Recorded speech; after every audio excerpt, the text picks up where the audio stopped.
अस्सलाम वालेकुम स्टूडेंट्स, कैसे हैं आप लोग? ठीक हैं, उम्मीद है ठीक होंगे। आज का जो हमारा लेक्चर है वो कल की कंटिन्यूटी है। कल मैंने लास्ट में ना इकोनॉमिक इंटीग्रेशन के बारे में थोड़ा सा बताया था, तो वहीं से स्टार्ट करते हैं। इकोनॉमिक इंटीग्रेशन बेसिकली क्या होती है? इट इज़ बेसिकली डिस्क्रिमिनेटली रिड्यूसिंग और eliminating the trade barriers among only among the Nations joining together.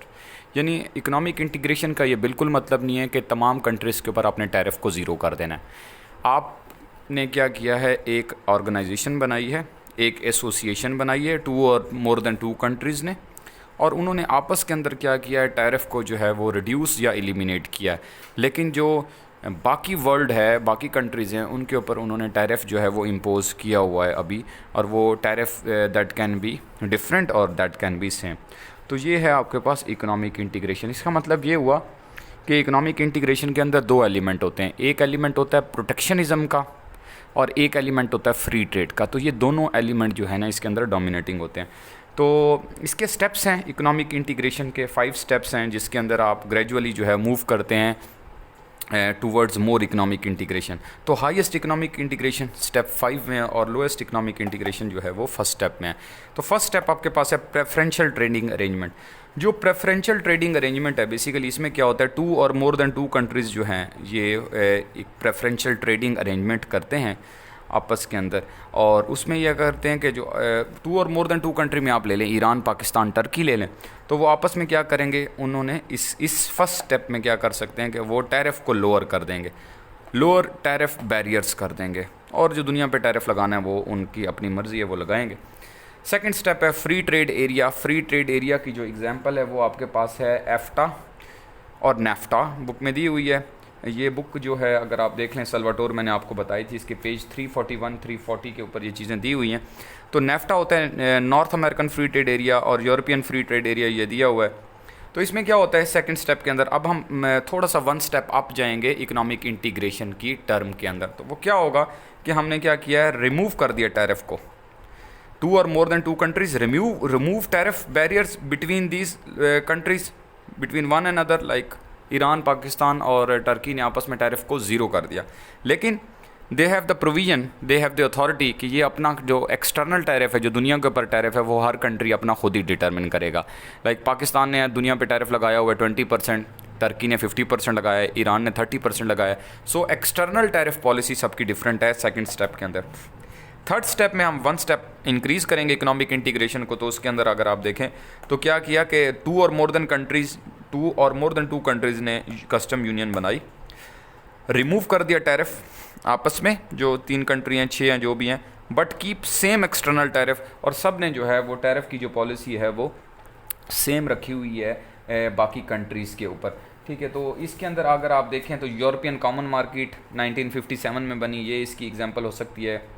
जोल्वराइन ये आप देख लेंगे, इसके अंदर दी हुई है, बुक 340 पेज मैंने सल्वाटोर को बताया उसके अंदर दिया हुआ है, तो उसको आप देख लेंगे।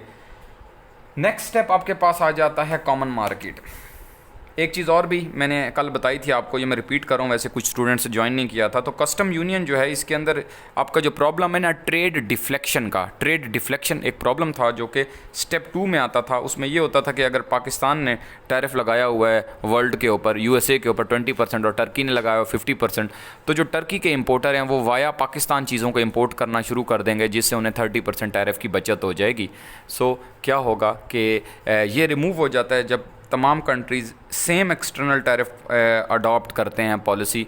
तो क्या होता है कि जो टैरिफ है तो ट्रेड डिफ्लेक्शन का प्रॉब्लम जो है वो रिजॉल्व हो जाता है। सो इसको आपने देखना है कि ट्रेड डिफ्लेक्शन प्रॉब्लम क्या होता है। उसके बाद आपके पास है कॉमन मार्केट, और कॉमन मार्केट के अंदर जो है क्या हो जाता है आपके पास कि ये वन स्टेप जो है अबव है, अब इसमें इकोनॉमिक इंटीग्रेशन जो है वो इंक्रीज़ हो जाती है further beyond this the custom union. तो इस स्टेप में क्या होता है, कौन सा ये जो आपका है कॉमन मार्केट, इसके अंदर टैरिफ तो रिमूव हो गया, पिछली सारी बातें तो इंक्लूड होंगी। अब यह है कि इसके अंदर जो लेबर और कैपिटल जो है इसकी जो मूवमेंट है वो भी क्या हो जाएगी, फ्री हो जाएगी। Free movement of what, of labour and capital जो है वो होना शुरू हो जाएगी। और इसकी एग्जांपल बुक के अंदर दी हुई है, यूरोपियन यूनियन दी हुई है, EU is the example of this. उसके बाद आपके पास आ जाता है economic union. Highest form of economic जो इंटीग्रेशन है वो इकोनॉमिक यूनियन में होती है। ये बेसिकली क्या है, इसकी एग्जांपल अगर आप देखें तो बेनेलक्स, ये इसलिए एग्जांपल बता रहा हूँ आपको कि ये करना इसलिए ज़रूरी है कि हो सकता है कहीं जनरल नॉलेज में भी वो दे दे। तो बेनेलक्स में क्या आपके पास आ जाता है, इसमें 3 कंट्रीज़ हैं, Belgium, BE for Belgium, NE for Netherland और LUX for Luxembourg. Belgium, Netherland और लग्जमबर्ग, ये 3 कंट्रीज़ ने आपस के अंदर जो है ये एक इकोनॉमिक यूनियन जो है बनाई। और इसके अंदर क्या है, ये कंप्लीट इकोनॉमिक यूनियन को रिप्रेजेंट करती है। इसके अंदर फिस्कल पॉलिसी कंट्रीज़ की same, monetary policy same, labour market capital movement labour और कैपिटल की मूवमेंट भी सेम हो गई, और टैरिफ भी ज़ीरो हो गए आपस में, एक्सटर्नल टैरिफ पॉलिसी भी सेम है। So it is complete economic integration की जो है ये एक एग्जाम्पल है। सो ये आपके पास था इकोनॉमिक इंटीग्रेशन का टॉपिक। अच्छा जी, तो नेक्स्ट टॉपिक हमारे पास है वो है जी टैरिफ। टैरिफ की 2 टाइप्स रह गई थी कल के लेक्चर के अंदर, तो वो मैं अभी आपको बताने लगा हूँ। एक है जी आपके पास prohibitive tariff. Prohibitive tariff basically it's too high rate of tariff which reduce your volume of trade to zero. यानी कि व्हेन एड वैलोरम टैरिफ जो परसेंटेज में इम्पोज होता है is raised too high, it will lead to reduce the volume of trade to zero. तो इसी वजह से दिस टाइप ऑफ जो टैरिफ है वो प्रोहिबिटिव होता है, ममनुआ होता है, ये नहीं होना चाहिए, बिकॉज ये ट्रेड को क्या कर देता है, ज़ीरो कर देता है। तो ये हो गया prohibitive tariff. Effective rate of protectionism, ठीक है जी, तो ये इफ़ेक्टिव रेट ऑफ टैक्स भी आप कह सकते हैं। तो ये इसलिए इसका नाम इफ़ेक्टिव है कि ये क्या करता है, ये ऐसा लेवल ऑफ टैरिफ है जो मैक्सिमाइज़ करता है वेलफेयर ऑफ द कंट्री। तो ऐसी बात है, आप जब टैरिफ लगाते हैं तो आप अपनी कंट्री के जो समझ लें वेलफेयर का सोच रहे होते हैं, डोमेस्टिक इंडस्ट्री को प्रोटेक्ट कर रहे होते हैं। तो ये एक ऐसा टैरिफ है, इफेक्टिव रेट ऑफ प्रोटेक्शनिज्म, जो कि आपकी कंट्री को क्या करता है, उसकी वेलफेयर को मैक्सिमाइज़ करता है। कभी कभी इसका फार्मूला MCQ में पूछा जा सकता है। तो फार्मूला इसका जो है वो है effective rate of protection is equal to V prime minus V over V multiply by 100। V prime है value added domestically. Value added क्या होता है, final price minus the intermediate product, या इंटरमीडिएट आप कह सकते हैं, रॉ मटेरियल कह सकते हैं। लाइक फॉर एग्जांपल एक शूज़ है 40 रुपीज़ का है, उसकी जो लेदर है वो 30 की है। तो 40 में से अगर आप 30 को माइनस करते हैं तो आपको वैल्यू एडिशन मिलती है वो 10 की। तो वैल्यू एडिशन का आपने स्टार्ट के अंदर MCQs भी किए थे फर्स्ट ईयर सेकंड ईयर की बुक से, तो वही वैल्यू एडिशन यहाँ भी है। तो इसकी एक एग्जांपल है जो कि मैंने आपको नोट्स दिए हैं, उसमें सॉल्व भी हुई है। तो ज़रा ये देखें, तो इससे आपको वैल्यू एडिशन का थोड़ा सा आइडिया हो जाता है। यहाँ पे अज्यूम किया गया है कि एक शू है वो 40 का मिलता है, ठीक है जी, और उसमें जो इम्पोर्टेड लेदर है वो कितने की आ रही है, 30 की आ रही है। तो वैल्यू एडिशन डोमेस्टिकली यानी V प्राइम, आपके पास जो V प्राइम है ये है वैल्यू एडेड डोमेस्टिकली, वो कितने की हो रही है, 10 की हो रही है। तो अगर आप ये देखें तो 40 में से अगर आप 30 को माइनस करें तो you will get 10 value addition, ठीक है। अब अमेरिका ने क्या किया है, फॉर एग्जांपल अमेरिका जो है वो एक इम्पोर्टर है, तो अमेरिका ने क्या किया है, 25% जो है वो टैरिफ लगा दिया है शूज़ के ऊपर। तो शूज़ पे जब आप 25% टैरिफ लगाएंगे तो जो 40 रुपीज़ प्राइस थी उसकी, वो 40 इंक्रीज़ होकर क्या हो जाएगी, 50 हो जाएगी। जब 50 हो जाएगी, अब 50 में से आप लेदर जो 30 का माइनस करेंगे तो वैल्यू एडिशन जो इंटरनेशनली है वो 20 हो जाएगी। तो ये आपके पास दोनों वैल्यूज़ आपके पास आ गई, V प्राइम की भी आ गई, V की भी आ गई। तो नेक्स्ट आपके पास जो है, ये जो नेक्स्ट पेज मैंने आपको दिया हुआ है, तो अगर आप देखें V prime minus V over 10, यहाँ पर अब इस तरीके से ये चीज़ गिवन है। अच्छा, तो मैं अब आपको बता रहा था कि V प्राइम, V और V ये जो है ना, इनकी वैल्यूज़ कैसे निकलती हैं। अब आपके पास जो V प्राइम है ना, वो आपके पास आ गया value added at domestic price. क्योंकि अमेरिका डोमेस्टिक कंट्री है, लोकल कंट्री है, जिसने टैरिफ इम्पोज किया 25%, तो वहाँ पर अब प्राइस हो गई है 50, ठीक है। तो 50 में से आपने माइनस कर देना है जो रॉ मटेरियल लेदर आया है वो आया है 30 का ये, और आपके पास जो वैल्यू एडिशन आ गई वो 20 की आ गई। अब ये V प्राइम की वैल्यू है, क्यों, क्योंकि डोमेस्टिक प्राइस अब 50 है क्योंकि टैरिफ लग चुका है। जो वर्ल्ड प्राइस है वो है आपके पास वही विदाउट टैरिफ वाली जो दुनिया में चीज़ सेल हो रही है, शूज़ जो है वो 40 का सेल हो रहा है। 40 में से आपने करना है 10 को माइनस, ठीक है जी, 30 को माइनस, तो आपके पास 10 वैल्यू एडिशन आती है। अब आप इसको पुट करेंगे, जब आप इसको पुट करेंगे तो सॉल्व होगा तो आपके पास आंसर आएगा 100%। अब इसका मतलब ये हुआ कि ये 100% के मीनिंग क्या है? इसके मीनिंग ये हैं कि वो जो वैल्यू आपने वो जो टैरिफ 25% रखा है ना, वो आपको प्रोटेक्शन देता है 100%। अब आप टैरिफ को कम करके देख लें, 20% करके एग्जांपल है ये बुक में दिया हुआ है, 20% करके देख लें, 15% करके देख लें, 35% करके देख लें, आपकी प्रोटेक्शन 100% नहीं आएगी। तो ये है आपके पास इफ़ेक्टिव रेट ऑफ प्रोटेक्शनिज्म। अच्छा जी, अस्सलाम वालेकुम।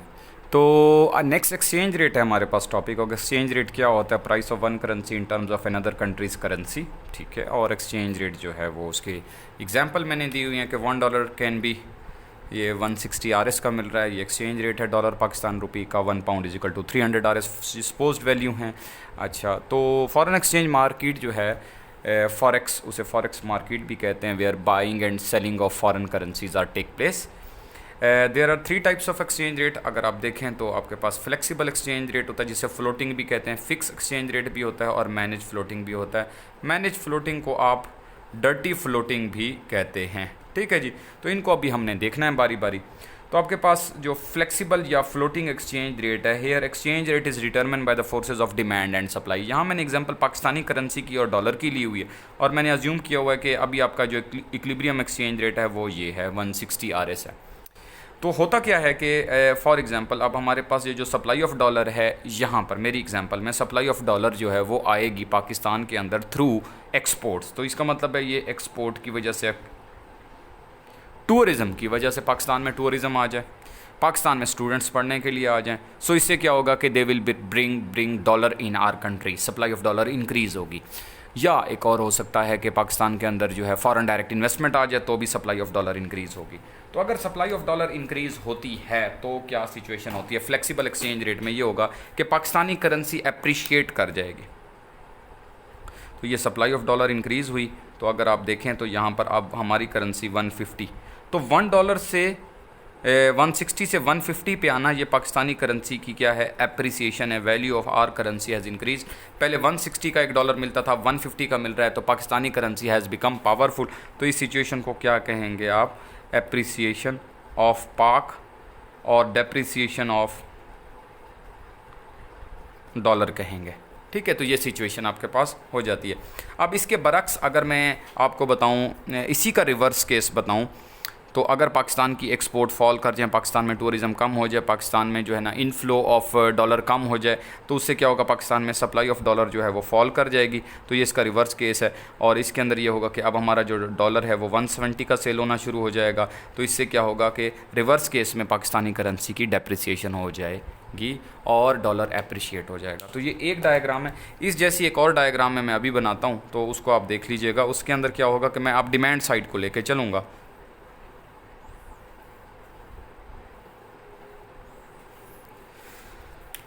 तो उसमें हम क्या करेंगे? एप्रिसिएशन का केस भी देख लेंगे और डेप्रिसिएशन का देख लेंगे। डेप्रिसिएशन एंड डेप्रिसिएशन ऑफ क्या किसका ले लेते हैं हम? पाक करेंसी ले लेते हैं। अब यहाँ पर फिर अगेन मैंने क्या किया है? सप्लाई ऑफ डॉलर लिया है, डिमांड फॉर डॉलर लिया है। अब ये जो डिमांड फॉर डॉलर है ये थ्रू होती है आपके पास इम्पोर्ट, ठीक है जी। You are demanding dollar to pay someone, ठीक है। आप जा रहे हैं एजुकेशन अब्रॉड, आप जा रहे हैं टूरिज़म अब्रॉड, तो क्या होता है कि you will generate basically demand for dollar. तो अभी यहाँ कर अगर 160 का चल रहा है, ये आपके पास क्वांटिटी ऑफ डॉलर है। सो आप क्या होगा कि जब हमारी इंपोर्ट्स इंक्रीज़ होंगी, इंपोर्ट्स इंक्रीज़ कर गई, टूरिज़म जो है वो अब्रॉड इंक्रीज़ हो गया, एजुकेशन अब्रॉड इंक्रीज़ हो गई, ठीक है जी। तो उससे क्या होगा? आपका जो डिमांड फॉर डॉलर है वो इंक्रीज़ कर जाएगा। जैसे ही डिमांड फॉर डॉलर इंक्रीज़ करेगी, तो क्योंकि फ्लेक्सिबल एक्सचेंज रेट है, फ्लोटिंग एक्सचेंज रेट है, पाकिस्तानी करेंसी डेप्रिशिएट करेगी, नॉट डी वैल्यू। तो 170 से कहाँ पे हम चले जाएंगे? 160 से 170 पे चले जाएंगे। पाकिस्तानी करेंसी क्या कर गई है? डेप्रिशिएट कर गई है। और डॉलर जो है वो अप्रिशिएट कर गया, क्योंकि पहले आपके पास $1 इज़ इक्वल टू 1 जो है 60 था RS, और अब आपके पास $1 जो है वो इक्वल टू 170 RS है। तो ये बेसिकली एक थोड़ा सा एप्रिसिएशन और डेप्रिसिएशन का था। इसके अंदर अभी मैंने पाकिस्तानी करेंसी की डेप्रिसिएशन बता दी। तो एप्रिसिएशन में क्या होगा? फॉर एग्जांपल पाकिस्तान इंपोर्ट कम करना शुरू कर दे, अगर पाकिस्तान की जो इंपोर्ट्स हैं वो फॉल कर जाएं, एक। नंबर 2, एजुकेशन जो है, ये जो लोग स्टूडेंट्स बाहर जाते हैं वो बाहर ना जाएं और हमारे अपने इंस्टीट्यूट अच्छे हो जाएं, तो एजुकेशन जो अब्रॉड का जो ट्रेंड है वो फॉल कर जाए किसी रीज़न से। तो उसके अलावा जो है वो टूरिज़म अब्रॉड जो है वो फॉल कर जाए, तो इससे क्या होगा, ये जो डिमांड फॉर डॉलर, इस पर प्रेशर कम होगा। जब डिमांड फॉर डॉलर कम होगा तो उससे ये होगा कि आपकी करेंसी अप्रिशिएट कर जाएगी हमारे पास। अब यहाँ पर क्या हो जाएगा, ये 150 का $1 हो जाएगा। तो इस सिचुएशन में ये होगा कि जब आप 150 का $1 की बात करते हैं, तो इस सिचुएशन में अगर आप देखें तो पहले 160 था, अब 150 हो गया।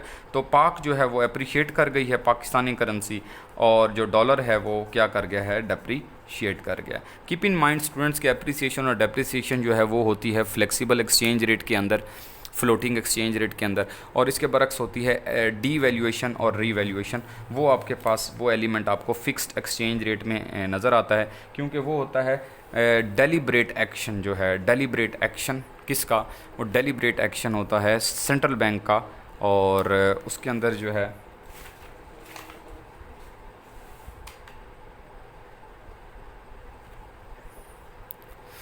तो that would be your deliberate action. तो अब हमारे पास जो ये डी वैल्यूएशन भी मैं बता देता हूँ, और री वैल्यूएशन। फॉर एग्जांपल अगर $1 इज़ इक्वल टू 160 का अभी रेट जो है ये मार्केट में चल रहा है फ्लेक्सिबल एक्सचेंज रेट या फ्लोटिंग एक्सचेंज रेट में, तो गवर्नमेंट क्या करती है, गवर्नमेंट अनाउंस कर देती है नो, अब हमारा जो एक्सचेंज रेट है वो $1 इज़ इक्वल टू 180 का होगा। तो ये जो गवर्नमेंट ने खुद से अनाउंस कर दिया है, ठीक है, तो that is devaluation of their currency. Market forces को नहीं देखा, and then just they have announce that हम करेंसी को डीवैल्यू करने जा रहे हैं। तो उसमें डिफरेंट मोटिव्स हो सकते हैं, लेकिन ये है कि this action, this deliberate action by the central bank is known as devaluation, और रीवैल्यूएशन इसका रिवर्स होगा। तो रीवैल्यूएशन में क्या होगा कि अगर $1 इज़ इक्वल टू 160 RS चल रहा है, उसको आप क्या कर दें, $1 इज़ इक्वल टू 140 RS कर दे। तो ये एक्शन आपने लिया है deliberate action by the central bank, इसको क्या कहेंगे कि हम अपनी करेंसी को क्या कर दिया है, पावरफुल कर दिया है। तो ये था बेसिकली आपके पास अप्रिसिएशन और डेप्रिसिएशन। अब आपके पास आ गया fix exchange rate. Fix exchange rate मैंने पहले से आपके लिए लिख के रखा हुआ है, तो हम इसको लेते हैं यहाँ पे। उम्मीद है आपको कंप्लीट जो है ये टेबल अभी नज़र आ रहा होगा, नहीं तो मैं इस तरह कर देता हूँ ताकि आपको यहाँ से ये नज़र आ जाए, उसके बाद फिर हम इसको फ्लोट करते जाएंगे। अच्छा, फिक्स एक्सचेंज रेट क्या होता है? बेसिकली फिक्स एक्सचेंज रेट जो है ये in the times of uncertainty, जब आपका जो एक्सेसिव फ्लक्चुएशंस आ रही होती हैं एक्सचेंज रेट के अंदर, तो फिर सेंट्रल बैंक इंटरवेंशन करता है, फ्री मार्केट फोर्सेस को फिक्स करता है, और सेंट्रल बैंक इंटरवेंशन के बाद क्या करता है, एक्सचेंज रेट को मेंटेन करता है, मैनेज करता है और उसे फिक्स कर देता है। ठीक है जी, तो ये यहाँ पर ये डेफिनेशन लिखी हुई है, central bank intervention in forex market to maintain exchange rate to create certainty in the market. ठीक है, पार वैल्यू कुछ बुक्स में पेग, सेंट्रल रेट, ये इसके डिफरेंट नाम हैं। There are two ways to fix the exchange rate. अब आपके पास दो तरीके होते हैं जी एक्सचेंज रेट को फिक्स करने के। एक तरीका ये होता है कि आपके पास रिजर्व्स हों, ठीक है, और आप रिजर्व्स के ज़रिए जो है वो शॉर्टेज या सरप्लस को मेंटेन करें। और दूसरा तरीका होता है कि आप अपने एक्सचेंज रेट को चेंज करके अपने एक्सचेंज रेट जो आपने फिक्स्ड एक्सचेंज रेट अनाउंस किया है सेंट्रल रेट, उसको आप मैनेज करने की कोशिश करें। तो मैंने एक की डायग्राम बनाई है। फॉर एग्जांपल देखिए, एक्सचेंज रेट जो मेरी एग्जांपल में शुरू से चला आ रहा है वो ये है कि सप्लाई ऑफ डॉलर और डिमांड फॉर डॉलर से जो पाकिस्तान का एक्सचेंज रेट डिटर्मिन हुआ है दैट इज़ 160। ठीक है, अब क्या हो रहा है कि आपके पास जो है इससे क्या होगा, इससे क्या होगा कि आपने 160 आपका फ्री मार्केट चल रहा था, तो गवर्नमेंट ने क्या किया कि एक्सचेंज रेट को फिक्स कर दिया है। वो कहाँ पे कर दिया, वो सपोज़ इसको फिक्स कर दिया 140 के ऊपर। अब 140 के ऊपर अगर उसने फिक्स कर दिया है, तो अब आप ज़रा देखें आपने क्या किया है, अपनी पाकिस्तानी करेंसी को क्या कर दिया है, रीवैल्यू कर दिया, पावरफुल कर दिया है। हालांकि पहले 160 का डॉलर था, अब हो रहा है 140 का जो है डॉलर। तो चीपर डॉलर से होगा क्या, डिमांड फॉर डॉलर जो है वो इंक्रीज़ हो जाएगी। People will demand more dollar. और डिमांड फॉर डॉलर जो है वो है 5000 मिलियन कह लें या जो भी। सप्लाई ऑफ डॉलर जो मार्केट में है वो कितनी है, 1000 है। There is a shortage in the market. Shortage for what, shortage for the dollar. अब डॉलर की शॉर्टेज कितनी है, 4000 की। अब ये जो 4000 की शॉर्टेज है, तो ये अगर आप सेंट्रल बैंक अपने रिजर्व्स में से फ्लोट करता रहेगा मार्केट के अंदर, तो एक्सचेंज रेट 140 पे मेंटेन रहेगा। जब तक सेंट्रल बैंक के पास रिजर्व्स मौजूद हैं एक्सचेंज रेट 4000 पे मेंटेन रहेगा। जैसे ही क्या है कि सेंट्रल बैंक के पास रिजर्व्स ख़त्म होंगे तो ये जो एक्सचेंज रेट है ये दोबारा से 160 की वापस जो है फ्लेक्सिबल एक्सचेंज रेट पे वापस आ जाएगा। और फिर जाहिर सी बात है क्योंकि मैनेज करने के लिए you have no reserves. Second way ये है कि आप अपने इंटरेस्ट रेट को चेंज करें। ठीक है जी, अब फॉर एग्जांपल आपने एक्सचेंज रेट को 140 पे ही रखा हुआ है। क्या रखा हुआ है जी? 140 पे रखा हुआ है। तो ठीक है जी, अब आपके पास रिजर्व्स नहीं है तो सेकंड वे आपके पास क्या होगा? सेकंड वे ये है कि आप अपने इंटरेस्ट रेट को इंक्रीज़ कर दें इस सिचुएशन में। जैसे ही आप अपने इंटरेस्ट रेट को इंक्रीज़ करेंगे तो हॉट मनी जो है वो इनफ्लो होगी आपकी कंट्री के अंदर, और वो जो हायर इंटरेस्ट रेट को कैश करने के लिए जो इन्वेस्टर है दुबई से, ठीक है जी, और किसी भी कंट्री से, वो क्या करेगा? इनफ्लो करेगा, हमारी कंट्री में पैसे रखवाएंगे। और उसे क्योंकि उनको इंटरेस्ट रेट ज़्यादा मिल रहा होगा तो ये मैंने एक स्कीम बनाई हुई है कि डिमांड फॉर डॉलर जो है वो सप्लाई ऑफ डॉलर से अगर ज़्यादा है इस सिचुएशन में तो आप इंटरेस्ट रेट को इंक्रीज़ करें, उससे इनफ्लो होगा डॉलर का, डॉलर की सप्लाई इंक्रीज़ हो जाएगी, और डॉलर की सप्लाई जब इंक्रीज़ होगी तो आपका एक्सचेंज रेट वहीं मेंटेन हो जाएगा जो आपका सेंट्रल रेट है। ठीक है जी, तो वो सेंट्रल रेट क्या है? फिक्स एक्सचेंज रेट 140 है, वहाँ पे मेंटेन हो जाएगा। So this is basically the fix exchange rate. ये बहुत सिंपल था। नेक्स्ट जो आपके पास है वो है मैनेज फ्लोटिंग एक्सचेंज रेट। और मैनेज फ्लोटिंग एक्सचेंज रेट में क्या होता है? इसे डर्टी फ्लोटिंग भी कहते हैं कि सम टाइम फ्लेक्सिबल कर दें, फ्लोटिंग कर दें, और सम टाइम उसको क्या कर दें? फिक्स कर दें। तो डर्टी फ्लोटिंग क्या है? इसके अंदर क्या है कि फॉर एग्जांपल अगर आप बुक में देखें तो this is supply of dollar, this is demand for dollar, ठीक है, और यहाँ पर मैंने पाकिस्तानी करेंसी ली हुई है। तो इसमें क्या होता है कि दिस इज़ अपर और लोअर लिमिट्स बना दी हैं। ये अपर लिमिट है, ये लोअर लिमिट है। तो एक्सचेंज रेट की ना एक बाउंड्री बना दिया कि अगर चल रहा है ना 160, ये है 170 और ये है 150, तो एक्सचेंज रेट इन बाउंड्रीज़ के दरमियान तो फ्लेक्सिबल ही रहेगा। लेकिन अगर इन बाउंड्रीज से ऊपर जाता है या नीचे आता है तो सेंट्रल बैंक इंटरवेंशन करेगा और एक्सचेंज रेट को मेंटेन करने की कोशिश करेगा।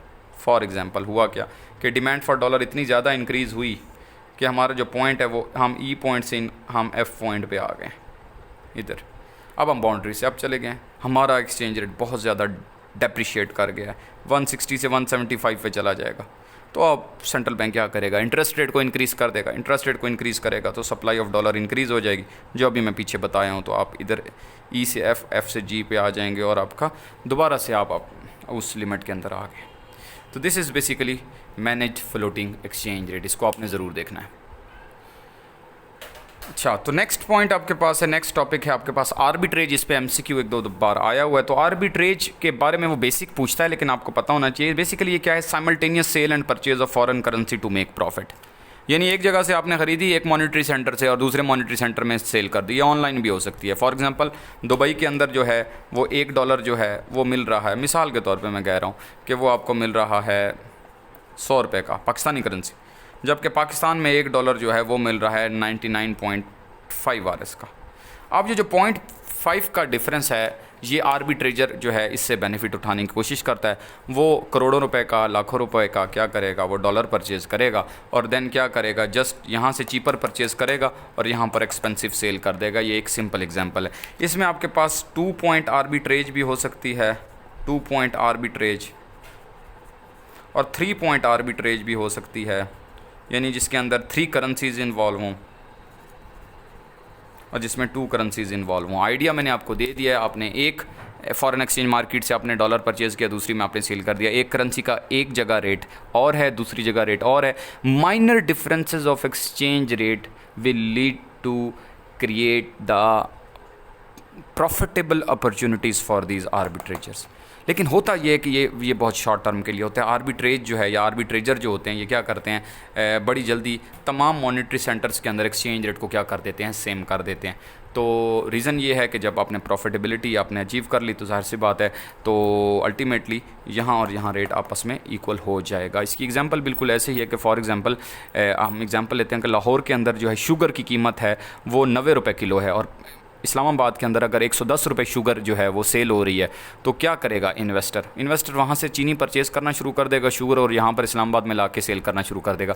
इस्लामाबाद में सप्लाई इंक्रीज़ होना शुरू हो जाएगी और डिमांड इंक्रीज़ होना शुरू हो गई है वहाँ पर। कहाँ पर? लाहौर के अंदर। वहाँ पर सप्लाई की शॉर्टेज होना शुरू हो गया। लाहौर में प्राइस बढ़ना शुरू हो जाएगी, इस्लामाबाद में कम होना शुरू हो जाएगी। अल्टीमेटली क्या होगा कि दोनों कंट्री के अंदर दोनों सिटीज़ के अंदर प्राइसेस बराबर हो जाएंगे। So arbitrage can be in commodity market as well, लेकिन यहाँ पर हम बात कर रहे हैं in terms of foreign exchange market. अच्छा, तो नेक्स्ट कॉन्सेप्ट आपके पास है हैजिंग। ठीक है, क्या है जी? हैजिंग। हैजिंग क्या होता है? हैजिंग में बेसिकली आप क्या कर रहे होते हैं कि ये जो एक्सेसिव फ्लक्चुएशंस आपकी जो एक्सचेंज रेट के अंदर आ रही हैं, आपका जो एक्सचेंज रेट क्या कर रहा है? फ्लक्चुएट कर रहा है, अप्स एंड डाउन्स आ रहे हैं, तो आप हैजिंग के ज़रिए क्या करते हैं? Covering your exchange risk.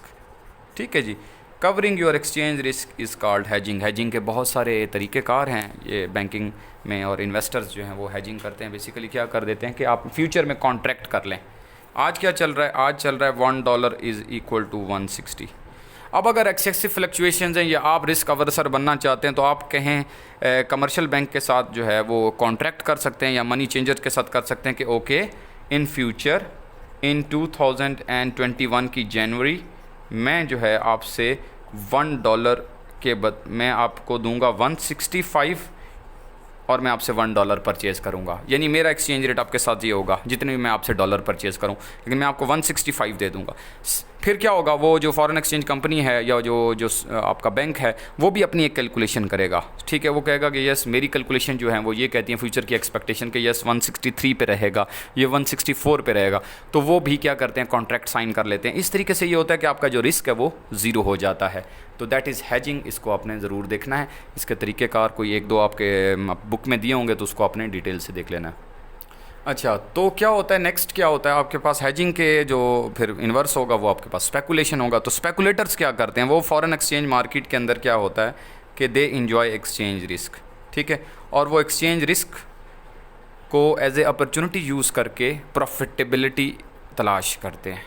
ठीक है जी, तो वो कहते हैं कि ठीक है जी, अगर आज $1 इज़ इक्वल टू 160 चल रहा है तो वो अपनी एक्सपेक्टेशंस की बेस के ऊपर जो है वो अपने जो फ्यूचर के बाइंग एंड सेलिंग हैं वो उसको प्लान करते हैं।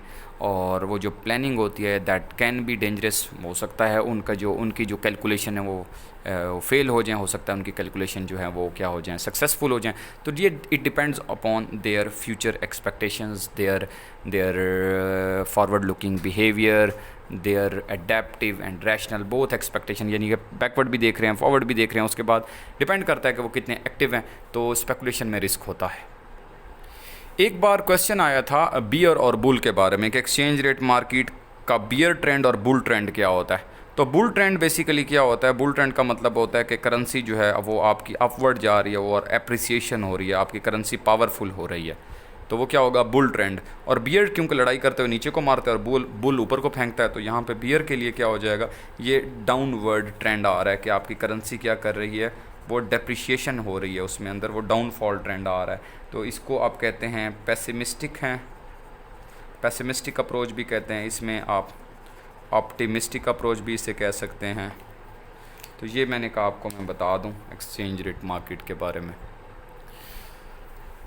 अब आपके पास आ गया इफ़ेक्ट्स ऑफ डीवैल्यूएशन। देखें, पाकिस्तान में 1970s के अंदर 131% डीवैल्यूएशन की गई, बुक्स के अंदर आता है। तो ये MCQ भी आ जाता है कि डीवैल्यूएशन क्यों की गई, डीवैल्यूएशन कितनी की गई जुल्फ़िकार अली भुट्टो के दौर में 1972 में। तो वो 131% बुक्स के अंदर आता है, वो आप देख लेंगे। डीवैल्यूएशन क्या है? अपनी करेंसी की एक्सटर्नल वैल्यू को आप डेलिबरेटली डिक्रीज़ कर देते हैं। तो देखें, 160 का डॉलर था वो 180 का कर दिया। ठीक है, तो क्या हुआ इससे बेसिकली होता ये है कि आपकी जो एक्सपोर्ट हैं वो चीपर हो जाती हैं फॉरनर्स के लिए और आपकी इंपोर्ट एक्सपेंसिव हो जाती हैं। एक जनरल व्यू ये है कि डिवैल्यूएशन से एक्सपोर्ट बढ़ती हैं, इंपोर्ट कम होती हैं और आपका बैलेंस ऑफ पेमेंट का जो डेफिसिट है वो रिड्यूस हो जाता है, इसलिए ये की जाती है। लेकिन मार्शल लर्नर कंडीशन ये कहती है कि ऐसा नहीं है।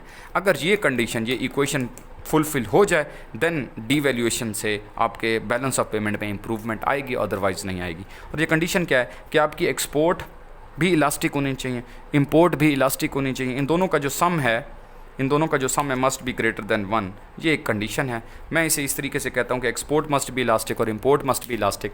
दोनों सूरतों में क्या होगा कि आपका जो डीवैल्यूएशन है वो पॉलिसी सक्सेसफुल हो जाएगी। देखें, एक्सपोर्ट्स जो है वो अगर इलास्टिक हैं, इसका मतलब ये होगा कि अगर प्राइस ऑफ एक्सपोर्ट फॉल करती है, ठीक है, फॉरनर्स के लिए, तो they are increasing the demand for our export. और इंपोर्ट अगर हमारी जो है वो एक्सपेंसिव होती हैं, अगर इंपोर्ट इलास्टिक होंगी तो वो will decrease substantially the demand for import. तो दोनों पॉलिसीज़ की वजह से क्या होगा कि हमारी जो डीवैल्यूएशन है वो पॉक की पॉलिसी सक्सेसफुल हो जाएगी और बीओपी जो है वो क्या हो जाएगा, इम्प्रूव हो जाएगा। तो that is Marshall Lerner condition. इसकी इक्वेशन देख लें, ये याद रख लें, और एमसीक्यू में कभी कभी ये आ जाता है। अच्छा, नेक्स्ट टॉपिक आपका है जे कर्व। ये बड़ा इंपॉर्टेंट टॉपिक है, इसमें कभी कभी इंटरव्यू में पूछा जाता है और एमसीक्यू में भी आ जाता है। जे कर्व ये कहता है कि अगर आपने डीवैल्यूएशन की है ना अपनी करेंसी की, और आप एक्सपेक्ट करें कि एक्सपोर्ट बढ़ जाएंगी और इंपोर्ट फॉल करेंगी, और आपका जो बीओपी है वो इम्प्रूव होना शुरू हो जाएगा फ़ौरन, तो ऐसा नहीं है। जे कर्व ये कहता है there is a time lag involve in basically applying the policy and getting the results of the policy adopted. तो क्या है कि अगर आप टाइम पीरियड टी नॉट के अंदर, जब आपको क्या हो रहा है, बैलेंस ऑफ ट्रेड का यहाँ पर डेफिसिट हो रहा है, या बीओपी दिया होगा बुक में, देख लीजिएगा, अगर आपको डेफिसिट हो रहा है, यानी ये नेगेटिव जोन हो गया ना इससे नीचे, तो आप अगर नेगेटिव जोन में हैं, डेफिसिट है, तो आपका डेफिसिट फर्दर कुछ टाइम पीरियड के लिए क्या होगा, it will worsen further, and after time lag it will start improving. ठीक है जी, तो that is basically J curve. इसकी सिंपल लॉजिक यूँ दी जा सकती है कि देखें, जब आप अपनी करेंसी को डीवैल्यू कर दिया तो आपकी जो इंपोर्ट्स हैं वो एक्सपेंसिव हो गए हैं, तो फौरी तौर पर इंपोर्ट्स जो हैं वो आपका जो है कम नहीं हो सकती हैं। There is a time needed to find out the substitute of those imports. तो आपका फ़ौरन जो बैलेंस ऑफ पेमेंट डेफिसिट है वो इंक्रीज़ होगा। ठीक है, और जो एक्सपोर्ट्स हैं हमारी चीपर हो गई हैं, तो वो भी फौरी तौर के ऊपर आपके एक्सपोर्ट एकदम से नहीं बढ़ जाएंगे। There is a time required to produce goods and services. आपको ऑर्डर रिसीव होंगे, you will produce the things and then आपको इनफ्लोज आना शुरू हो जाएंगे, at then that would increase. इसकी एक और रीज़न भी है, मेरे माइंड में नहीं है, आप लोग देख लीजिएगा, एंड वो will discuss in the class tomorrow, हम ये डिस्कस कर लेंगे। तो बस आज की क्लास इतनी है। एक दो पॉइंट्स आपके ट्रेड के रह गए हैं, कोई टॉपिक रह गए हों तो मुझे आप बता देंगे। Thank you very much. आज की क्लास मज़ीद जो है शाम को आज जो क्लास होनी थी वो नहीं होगी। आप लोगों ने टेस्ट प्रिपेयर करना है मैक्रो इकोनॉमिक्स का, और वो टेस्ट जो है उसकी की मैं जो है शाम को अपलोड कर दूँगा। Thank you very much. अल्लाह हाफिज़।